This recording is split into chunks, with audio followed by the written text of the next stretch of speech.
শুভ সন্ধ্যা। ইতিহাসের পাতায় আরও একবার প্রত্যেকে স্বাগত জানাই।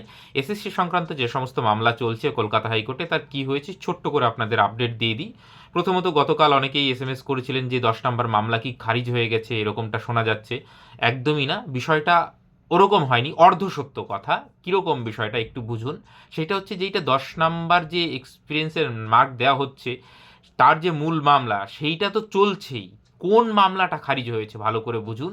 সেইটা হচ্ছে বিশ্বজিৎ বিশ্বাস বলে একজন স্যার, তিনি কেস করেছিলেন যে তিনি 11-12-এ সম্ভবত চাকরি করেন, যে 9-10-এর টিচাররা 11-12-এ এক্সপিরিয়েন্সের নাম্বার পাবে কি পাবে না সেই সংক্রান্ত। তিনি চাইছেন যে 9-10-এর টিচাররা হায়ার স্কেলে এসে কি করে নাম্বার পেতে পারে, এই হচ্ছে মানে যুক্তি। ঠিক। তো সেই জায়গায় দাঁড়িয়ে ওই শুধুমাত্র পার্টিকুলার মামলাটা মানে খারিজ হয়েছে, বা সেইটাকে ডিসমিস করা হয়েছে, যে 10 নম্বর পাবে কি পাবে না তার বৈধতা এবং সেই বিষয় সংক্রান্ত যে এটা মূল মামলা, সেইটা কিন্তু খারিজ হয়নি। কারণ বিচারপতি মনে করছেন যে আগে 10 নম্বর পাবে কি পাবে না সেইটা তো মানে ঠিক হোক, বিচার হোক, তারপরে কে 9-10-এ পাবে, কে 11-12-এ পাবে, সেইটা মানে পরবর্তী বিষয়। আগে এইটা ঠিক হোক যে 10 নম্বর এক্সপিরিয়েন্স নাম্বার কারা পাবে কি পাবে না, আগে পাবে না পরে পাবে সেই সংক্রান্ত। তারপরে কারা 9-10-এর ক্ষেত্রে 9-10-এর টিচার 11-12-এ পাবে কি পাবে না, 11-12-এর টিচাররা 9-10-এ পাবে কিনা, সেটা তার পরের ধাপ। তো সম্ভবত সেই কারণেই কিন্তু, এবং তিনিও নিজেও জানিয়েছেন, মানে বিশ্বজিৎ বিশ্বাসের দেখলাম যে রুলস চ্যালেঞ্জ করার কথা তাকে জিজ্ঞাসা করা হয়েছিল, তো তিনি যেহেতু না করেছেন, সেই জায়গায় দাঁড়িয়ে এন্টায়ার রুল তো ওইভাবে চ্যালেঞ্জ করলে তো তাহলে পরীক্ষাই মানে নাল অ্যান্ড ভয়েড হয়ে যায়। তো সেই জায়গায় না করার ক্ষেত্রে ওই মামলাটা ডিসমিস, একদম পরিষ্কার হলো এই বিষয়টা। তো মূল যে এক্সপিরিয়েন্সের যে 10 নম্বরের যে মামলা, সেইটা কিন্তু কোনোভাবে খারিজ হয়নি। এবং আজকে যেটা খুব মানে একটু গুরুত্বপূর্ণ, আপনাকে এটা বুঝতে হবে যে অনেকগুলো মামলা একদিনেই সব শুনানি হচ্ছে না। তো এই যে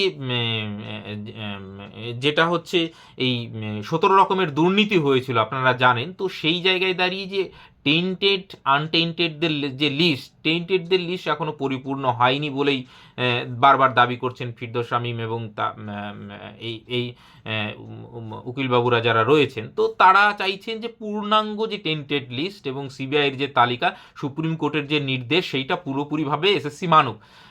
তাদের যে দাবি যে এটা পুরোপুরিভাবে মানা হচ্ছে না। আপনারা জানেন 1800 সামথিং কিছু টেন্টেড লিস্ট দেওয়া হয়েছে, কিন্তু দেখবেন সেইখানে ওই সময়টা যারা দীর্ঘদিন থেকে ফলো করেন, আনন্দবাজারে কিন্তু বড় বড় 17 রকমের যে দুর্নীতি হয়েছিল, যেটা হচ্ছে rank jumping, OMR manipulation, number বাড়ি দেওয়া, এক্সপায়ারি অফ প্যানেল, তারপরে আউট অফ প্যানেল, মানে পরীক্ষায় দেয়নি সে এসে চাকরি পেয়েছে। তো এইরকমভাবে 17 প্রকারের দুর্নীতি হয়েছে। তো কে কোন প্রকারের কোন ক্যাটাগরিতে দুর্নীতি করেছে না করেছে সেই সব সহ ডিটেলস সহ কিন্তু প্রকাশ করে দিতে। এইবার বলবেন যে এর কথা তো বারবার শুনছি, অনেকবার বলেছে, কিন্তু দেখুন মানে তারপরেও কিন্তু এসএসসি এই বিষয়টা করছে না, বারবার গুঁতো খেয়ে অল্প অল্প অল্প করে করছে। তো এই কাজটাই যদি করতে হলো আলটিমেটলি কোর্টের গুঁতো খেয়ে, তাহলে এতগুলো ছেলের কেন ভবিষ্যৎ নষ্ট করা হলো আমি জানি না। এই কাজটা করবে না বলেই পুরো প্যানেলটা বাতিল করালো এসএসসি। খুব মানে এটা মানে খুব তেতো হলেও এটা সত্যি যে এই কাজটাই করবে না, যে কারা টেন্টেড কারা ইনটেন্টেড এইটা সেপারেট করবে না, সেই জন্যই পুরোটাকে জলাঞ্জলি দিল। কিন্তু আলটিমেটলি কোর্টের গুঁতো খেয়ে কিন্তু এগুলো করতে হচ্ছে, এবং অল্প অল্প করে সেটা করছে। এইবার আজকেও যে নির্দেশ আসলো সেই অনুযায়ী কিন্তু মানে এই যে টেন্টেডের যে ডিটেল লিস্ট, সেটা কিন্তু প্রকাশ সম্ভবত, জানি না এসএসসি আদৌ কোর্টের কথা শুনবে কি শুনবে না, না হায়ার কোর্টে যাবে সেটা আলাদা ব্যাপার। কিন্তু এইরকম একটা কিন্তু সম্ভাবনা নতুন করে কিন্তু দাঁড়াচ্ছে যে টেন্টেডদের যে পূর্ণাঙ্গ এবং এই যে কোন ক্যাটাগরিতে কোন ধরনের দুর্নীতিতে কতজন দুর্নীতির সঙ্গে যুক্ত, সেই সংক্রান্ত বিষয়ে পূর্ণাঙ্গ একটা লিস্ট কিন্তু মেবি আসতে পারে, বা লিস্ট বাড়তেও পারে।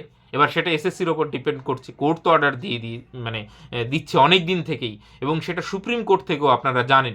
তারপরেও কিন্তু এসএসসি কিন্তু মানে জল খেলো, আলটিমেটলি খেতে হবে, ঘোলা জলই খেতে হবে, ঘোলা করেই। তো এই হচ্ছে ব্যাপার। এবং এক্সপায়ারি অফ প্যানেল নিয়েও যে তারা টেন্টেড কি টেন্টেডের মধ্যে পড়বেন, আগামীতে নিশ্চয়ই সেটা শুনানি হবে। এবং জানেন যে জানুয়ারির শেষের দিকে 27 থেকে এবং ফেব্রুয়ারিতে কিছু কেস আবার রিপিটেডলি রাখা হচ্ছে, এবং আপনাদের আগেই অবগত করেছি যে মানে এইটা কিন্তু মানে লম্বা প্রসেস, লম্বা চলবে। তো সেই জন্য মানে মানে বিরাট কিছু ব্রেক থ্রু না হলে আপডেট যে শুনানি চলছে, পাল্টা যুক্তি, এগুলো চলতেই থাকবে কোর্টে, এবং আলটিমেটলি দেখা যাক কবে রায় আসে। আরও কতগুলো শুনানির প্রয়োজন হয়।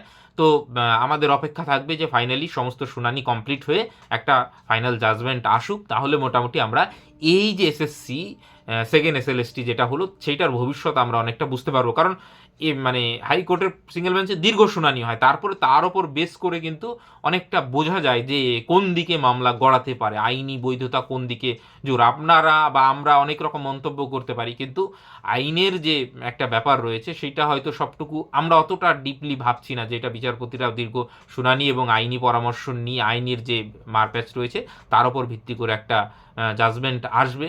তো সেটার জন্য কিছুটা অপেক্ষা করতে হবে। বাকি যা গুরুত্বপূর্ণ যদি কোনো আপডেট এসে থাকে তাহলে নিশ্চয়ই আমি গ্রুপে জানিয়ে দেবো। কমেন্ট সেকশনে লিঙ্ক দেওয়া থাকলে সেখানে গিয়ে যুক্ত হয়ে থাকতে পারেন ফার্দার যে কোনো আপডেটের জন্য। সকলকে অসংখ্য ধন্যবাদ। Thank you.